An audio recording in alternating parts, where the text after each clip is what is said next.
I'm Francine, bringing you more reviews, recaps, and rants on all your favorite K-dramas. This is Drama Buds, an anime podcast. So hello everyone, welcome to today's episode of Drama Buds. Merry Christmas, Happy Holidays if you don't celebrate. We are in the week where time doesn't matter, or time doesn't exist until January 1. So let's have fun. Let's do our usual Q4 recap for all the dramas I watched from October to December. And honestly, it's kind of lackluster. I mean, when I look at the numbers, it's sad. Because I felt like I watched more than usual, but I will explain later. You will finally understand what's going on with this girl. Why isn't she watching K-dramas anymore? Later. That's for later. So, going to the numbers. In Q4, I watched 8 K-dramas. Of all the dramas released this year, I watched 17 of them. Actually, 6 of these are ongoing dramas that I finished. And in 2023, I watched 27 dramas all in all. And my all-time total is 143 K-dramas. So let's begin with a quick recap. And then I feel like, unfortunately, the K-pop part of this episode will be most of it. I apologize in advance.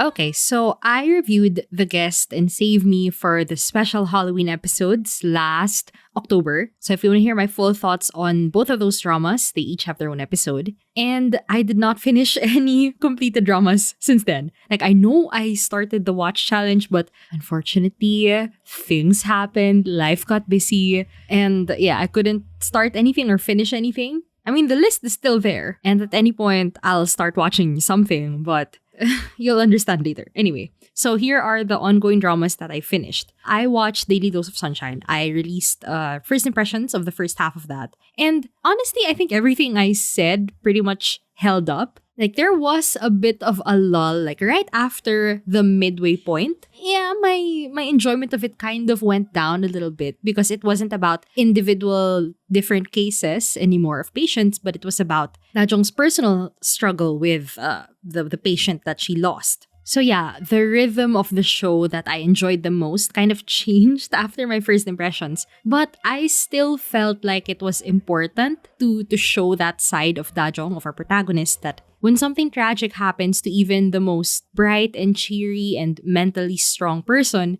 they can develop a mental disorder. And especially coming from a mental health worker, like someone in the industry, which I loved how they touched on, yes, the people, helping patients with their mental health may also face their own struggles. In the same way that we want people who have mental disorders to be able to return to society and, hopefully get better. But if that doesn't happen, to not only cope with their illness, but continue living and striving and working and having other goals and desires. I thought it was really important to showcase that in a mental health worker themselves. You know what I mean? That they're not immune to the things that they help others with. I think, yeah, someone with a personal investment in psychology and mental health, like, I really liked how they did everything. Although, hey, if anyone has other opinions on how they handled some of the topics, I'd love to hear it because, once again, not the expert here, but it was really a worthwhile experience, the whole drama itself. I rated it 8.5 out of 10. Next is My Dearest. Finally we finished My Dearest. So remember my rant episode about it, which is actually my most listened to episode this year. And then I did the midpoint recap for the first 10 episodes. And then we watched episodes 11 to 21. They extended it for one more episode because it was such a huge hit. Which honestly, that was a red flag to me. I really don't like it when, they extend a show because usually they just add on whatever in the middle episodes to try to drag it out or write some separate ending that was not the best. And yeah, that's kind of what happened. I wouldn't say it's the worst ending. I mean, at least they didn't die. So spoiler alert, they don't die. They do end up happy. But to get there, you have to slog through so much. I'd say the first half, of course, was much better than the second half. I think by episode 15 or 16, it had overstayed its welcome. By then, I was kind of done with the show and I just wanted to get it over with to just find out, yeah, do they die or not? The last fourth of the show really was dragging already. And here's the interesting thing. Originally, they had planned this for 30 episodes. The writer wanted 30 episodes. MBC said, way too much. No one's gonna watch 30 episodes nowadays. Cut it down to 21.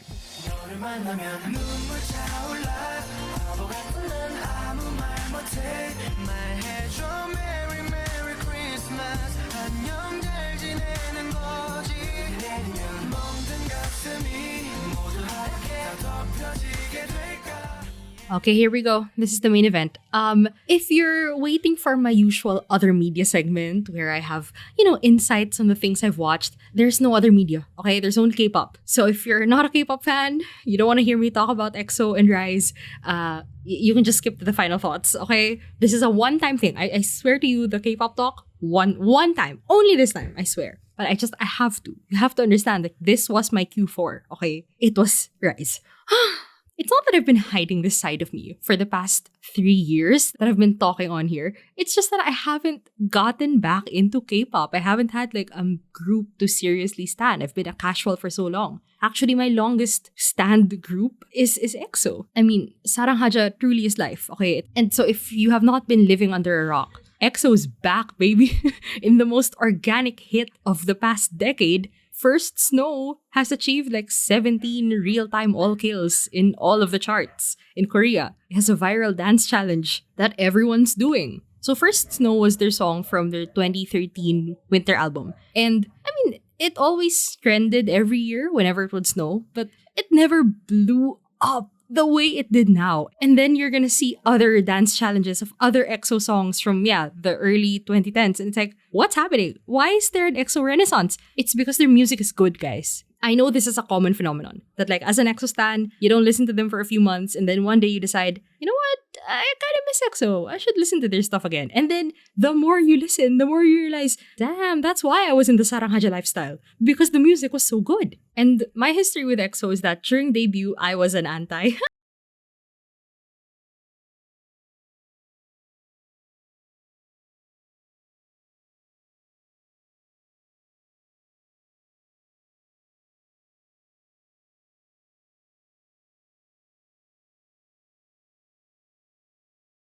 Segment was the main event. No, it's not, guys. The main event is RIIZE. Okay, so let me go through the timeline of events of what happened to me since October. Okay, it's been wild. So RIIZE is the new boy group of SM Entertainment 7 years after they started the whole NCT brand. And, the big question is like, why? Why debut a new group completely out of NCT? Why take Songchan and Shotaro, who previously debuted in NCTU, instead of putting them in a permanent group in NCT, why take them out and debut them in RIIZE? What are they bringing that they couldn't have brought within the Neo brand? And me personally, I'm not an N-citizen. Like, I think at the start, I was kind of keeping up with them. But then I think after NCT 2018, I was kind of out of it already. I have my biases. I check out the titles. So although, I was intrigued at the thought that they were debuting a completely new group that's permanent, I also wasn't really trying to check it out. Like, as I told you, I've been a K-pop casual for many years now. I mostly paid attention to girl groups. I really wasn't looking for a new boy group to stan. They came out with Siren. They came out with Memories. I listened to Memories. I watched the MV. I liked it, right? I like 5th gen boy groups. I think the trifecta of 5th gen boy group debuts, with RIIZE and Zero Base One, In Bloom, Boy Next Door, One and Only. I think all 3 of them restored my faith in boy groups because I really didn't like 4th gen. I think 4th gen to me was only girl groups. I did not listen to any boy groups. My point is, I like brighter, more youthful concepts. I don't really like, the loud, strong concepts that were very popular in 4th gen. So, RIIZE was okay. They were okay. And then they came out with Get a Guitar. And I'm like, okay. Justin Timberlake, Can't Fight the Feeling, corporate pop. I was making fun of it. But honestly, like, okay, it's catchy. It's fine. And then, I started watching the fan cams. And I was starting to feel out like who's who. And, okay, you always remember your first fan cam, the first one you fell for. For me, it's Sohee in Memories, SBS Inkigayo. Their debut stage there. I don't know. There was just something about him that reminded me of, and don't laugh when I say this, he reminded me of Gio from Twice. I think instantly I clocked that he's the main vocal. I really like the stage presence of someone who obviously loves being on stage. Like more than anything else, they just want to sing, they just want to dance, they just want to perform. That's it. And immediately I got that from Sohee. And I knew like, oh, okay, if he's the main vocal, he's my kid. My kid, oh my god, they're all younger than me, guys. I can't deal with that. So yeah, okay. First I clocked Sohee, but for some strange reason, Hong Sung-han got my attention for some weird reason. And of course, I know exactly which fan cam it is. It's Get a Guitar M Countdown debut stage. And like, I don't know, there's just something about this guy. And the way he like interacts with other members while they're performing, it's like, okay, I see it.